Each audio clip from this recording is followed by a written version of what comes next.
It wouldn't go fast and it couldn't go far, and it belched out a cloud of smoke that could hide the mill. Things got worse as time came to pass. I'd fill up the oil and just check the gas, and the damn thing would shake and shimmy just standing still. I went out to start it one rainy morn. The only things working was the lights and the horn, and I got so damn mad I kicked a tire and I scuffed up my shoe.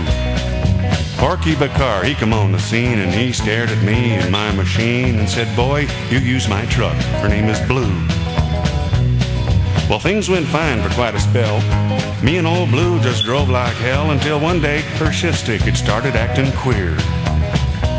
I mean, Blue drove fine, but the shift was loose, like pulling on the beak of a long-necked goose. It was all limp and floppy, like a pretzel soaked up in beer. So I got on the telephone, and I called up Porky. He'd been doing some welding on his backhoe, ran out of acetylene. Never thought he'd run out of acetylene. But I said, "Porky Oliver Bickar, I'm calling you,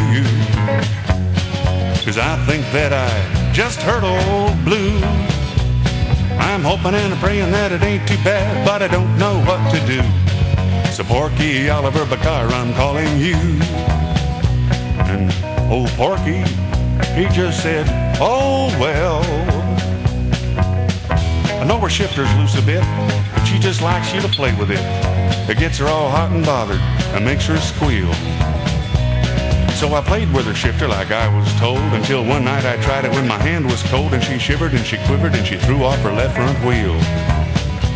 So I got back on the telephone again, and I called up Porky.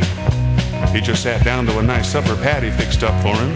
Little lobster, little crab, some black cod. "Porky Oliver Bickar, I'm calling you, 'cause I think that I crippled up old Blue. I'm hoping and I'm praying that it ain't too bad, but I don't know what to do. So Porky Oliver Bickar, I'm calling you." And Porky, he leaned back and he just said, "Oh, well, now Blue's kind of lazy and it's a shame, but then she just starts acting lame. We'll put the wheel back on and let it mend." So he did, and Blue was acting fine, until I felt a clunk and heard a hell of a whine, and found her drive shaft hanging back from her rear end.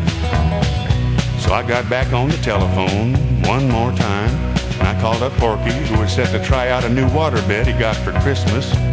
Patty said that the tide was just about right. And I said, "Porky Oliver Bickar, I'm calling you,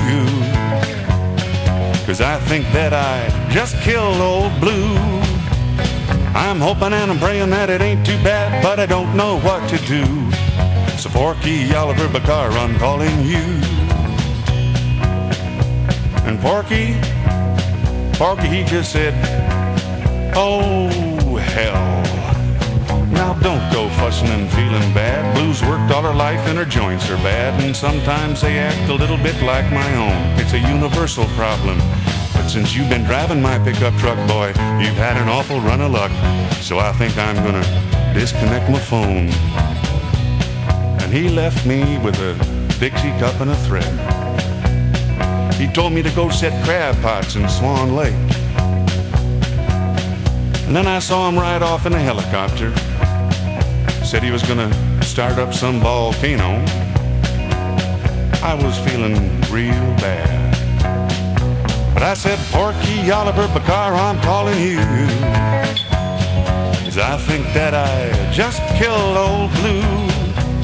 I'm hoping and I'm praying it ain't too bad, but I don't know what to do. So Porky Oliver Bickar, I'm calling you."